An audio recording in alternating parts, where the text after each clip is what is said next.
نبی کے صحابہ کے راستے پہ چل کے دلوں کا سکون ہم نے حاصل کیا۔ حدیث مبارکہ میں آیا نبی علیہ الصلوۃ والسلام نے ایک مرتبہ ممبر پر بیٹھنا تھا، آپ نے پہلا قدم رکھا، فرمایا آمین،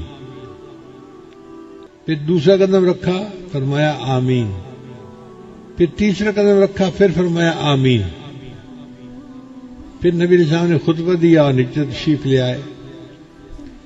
جو صحابی قریب تھے انہوں نے پوچھا، اے اللہ کے حبیب صلی اللہ علیہ وسلم، آج ہم نے ایک ایسی بات دیکھی جو پہلے کبھی نہیں دیکھی، آپ نے یہ آمین آمین کیوں فرمایا؟ تو نبی علیہ السلام نے فرمایا کہ جب میں ممبر پر چڑھنے لگا تو میرے پاس جبرائیل علیہ السلام آئے اور انہوں نے 3 بد دعائیں کی اور میں نے تینوں پر آمین کہہ دی۔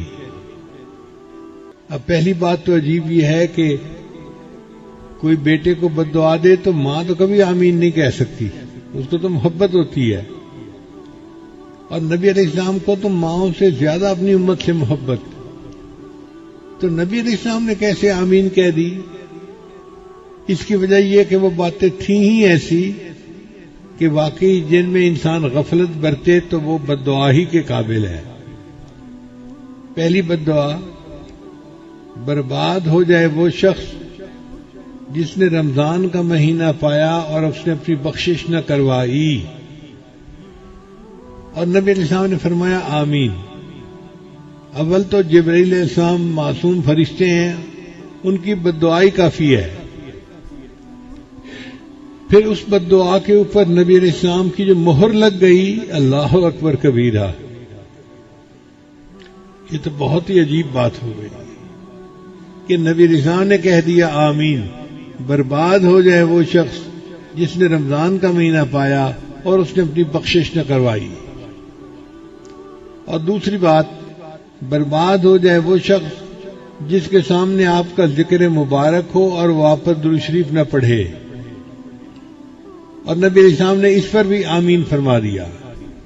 تو جہاں نبی علیہ السلام کا نام نامی اس میں گرامی آئے، ہمیں فوراً پڑھنا چاہیے اللہم صلی علی محمد وعلی آل محمد وبارک وسلم، یا کم از کم صلی اللہ علیہ وسلم تو ضروری پڑھنا چاہیے۔ اور تیسری بد دعا اس سے بھی زیادہ بڑی کہ برباد ہو جائے وہ شخص جس نے اپنے ماں باپ کو زندگی میں پایا اور اس نے اپنے گناہوں کی بخشش نہ کروائی، اور نبی علیہ السلام نے اس پر بھی آمین کہہ دی۔ ہم میں سے بہت سارے لوگ ایسے ہیں جو محض اپنی طبیعت کی ضد کی وجہ سے اپنے ماں باپ کو ستاتے ہیں، اپنی منمانی کرتے ہیں اور گھر کے اندر خواہ مخواہ کا ماحول خراب کرتے ہیں۔ اولاد کو چاہیے کہ ماں باپ کی فرما برداری کرے، حتیٰ کہ ان کی دعائیں لے۔ جس بندے کو ماں باپ کی دعائیں لگ گئیں اس کی کشتی تیر جائے گی، ہمیشہ کنارے لگ جائے گی۔ چنانچہ فقہ مالکیہ کے ایک بزرگ تھے، نوجوان تھا لیکن کل اوذیہ تھا، یعنی اس کو علم نہیں تھا اتنا، مگر ماں کی خدمت کرتا تھا اور ماں اس کو دعا دیتی تھی۔ کہتے ہیں کہ ماں کی دعا اللہ کے ہاں ایسی قبول ہوئی کہ وہ اپنے وقت کے بڑے فقیہ بن گئے، اتنا اللہ نے ان کو علم عطا فرما دیا۔ تو ہم بھی کوشش کریں کہ خدمت کر کے اپنے ماں باپ کی اور دعائیں لیں۔ مجھ سے کچھ دن پہلے ایک صاحب پوچھنے لگے کہ اللہ نے آپ کو پوری دنیا کے اندر موقع دیا ہے جانے کا، 50 سے زیادہ ملکوں میں آپ جا چکے ہیں، اس کی وجہ کیا ہے؟ میں نے کہا بھائی صاف بتاؤں، میری اپنی محنت زیرو، لیکن اتنی بات ضرور ہے کہ میرے ساتھ میری والدہ کی دعائیں بہت تھیں۔ میری والدہ بہت میرے لیے دعائیں کرتی تھی اور میں ان کا ادب بھی بہت کرتا تھا، بہت ان کا ادب کرتا تھا، کبھی ایسا نہیں ہوا کہ والدہ کھڑی ہو اور میں بیٹھا ہوں.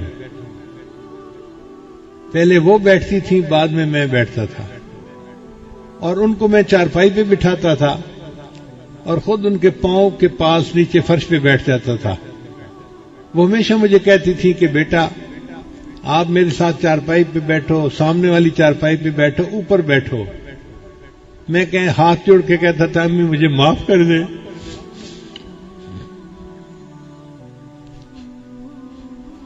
میری جگہ ہے ہی آپ کے قدموں میں. بس آپ میرے لیے یہ دعا کریں کہ اللہ مجھے ساری زندگی آپ کے قدموں میں بیٹھنے کی توفیق دے.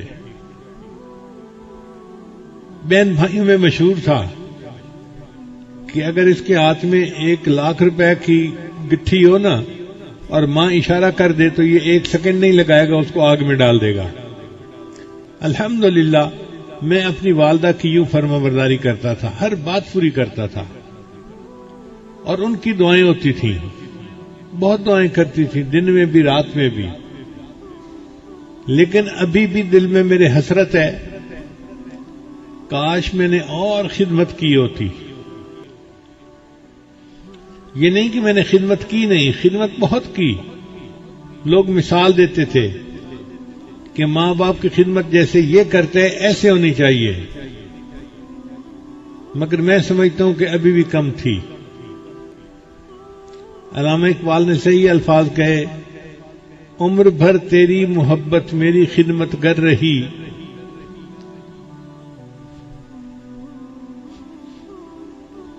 عمر بھر تیری محبت میری خدمت کر رہی، میں تیری خدمت کے قابل جب ہوا تو چل بسی. اولاد جب ماں باپ کی خدمت کے قابل ہوتی ہے تو عام طور پہ دیکھا ہے ماں باپ چلے جاتے ہیں. یہ موقع ہر کسی کو نہیں نصیب ہوتے. میرے دل میں حسرت ہے، آج اگر میری والدہ زندہ ہوتی تو جو خدمت میں آج وسائل کے ساتھ کر سکتا تھا وہ پہلے میں نہیں کر سکا. مگر وقت تو گزر چکا.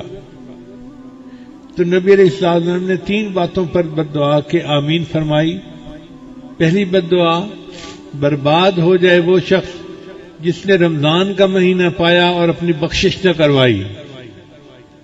اس کا مطلب یہ کہ رمضان کے مہینے میں اتنی آسان بخشش ہوتی ہے کہ ہم تھوڑا سا اللہ رب العزت کے سامنے روئے دھوئیں گے، اللہ ہمارے اوپر مہربانی فرما دیں گے.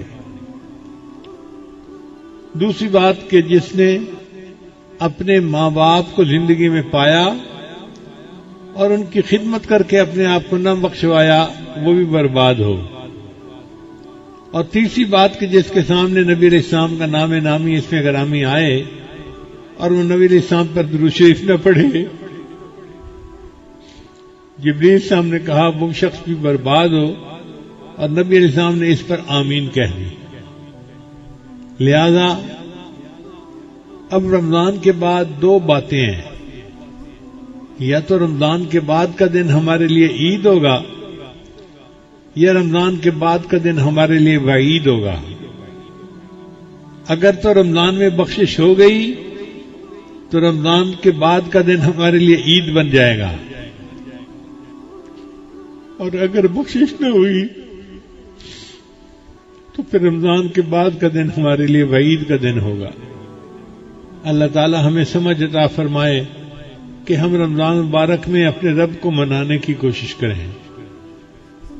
دستور یہ ہے کہ محبوب کو منانے کے لیے 4 طریقے ہوتے ہیں. پہلا کام کہ انسان محبوب کے سامنے ہاتھ جوڑ کر معافی مانگے اور رو کے اس کو منائے. ہم نے دیکھا ہے کوئی بھی غصے میں ہونا تو سامنے والا بندہ اگر رو پڑے تو اس کا دل نرم ہو جاتا ہے.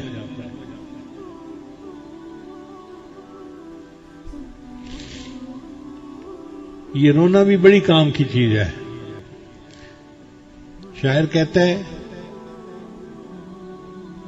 جیڑا لطف ہے رومن اندر او وچ بیان نہ آوے جیڑا لطف ہے رومن اندر او وچ بیان نہ آوے رونا دل دی میل اتارے نال رٹھڑے یار مناوے تے یاد خدا وچ رومن والا کدی دوزخ وچ نہ جاوے. جو اللہ کی یاد میں روتا ہے وہ دوزخ میں کبھی نہیں جائے گا.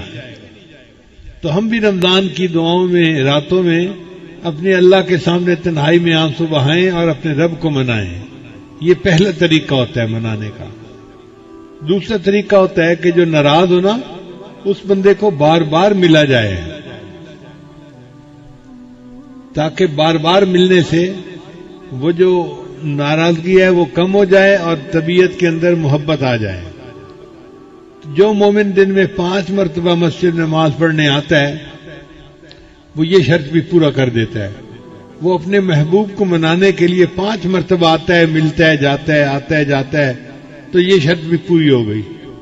اور تیسری بات یہ ہے کہ کبھی کبھی محبوب کو منانے کے لیے راتوں کا سونا چھوڑ دیتا ہے. رات کو نیند ہی نہیں آتی, جاگتا رہتا ہے. خاوند ناراض ہے, بیوی رات کو نہیں سوتی. ماں ناراض ہے, بیٹا رات کو نہیں سوتا. تو رمضان مبارک میں جو بندہ تراویح پڑھتا ہے, رات کی عبادت کرتا ہے, وہ یہ بھی شرط پوری کر دیتا ہے. پھر چوتھی شرط ہوتی ہے کہ کئی دفعہ بندہ کھانا پینا چھوڑ دیتا ہے. خاوند ناراض ہے, بیوی کہتی ہے جی میں نے نہیں کھانا, مجھے بھوک نہیں ہے. ماں ناراض ہے, بیٹا کہتا ہے میں نے نہیں کچھ کھانا, بھوک نہیں ہے. تو جس نے رمضان مبارک کے 30 روزے رکھے اس نے اپنے محبوب کو منانے کے لیے یہ شرط بھی پوری کر دی. تو 4 شرطیں ہوئیں. ایک شرط محبوب سے سامنے دعائیں مانگنا اور رونا. دوسری شرط بار بار محبوب کے گھر آنا اور اس کو منانے کی کوشش کرنا. تیسری شرط کہ محبوب کے لیے رات کو جاگنا, تراویح پڑھنا. اور ایک شرط یہ ہے کہ کبھی کبھی انسان کھانا پینا چھوڑ دیتا ہے. تو رمضان کے روزے جس نے رکھ لیے اس نے یہ شرط بھی پوری کر دی.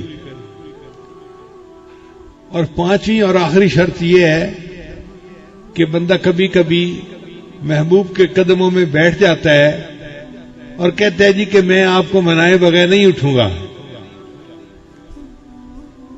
ڈیرے ڈال دیتا ہے. جس بندے نے رمضان کا اعتکاف کر لیا اس نے گویا یہ شرط بھی پوری کر دی.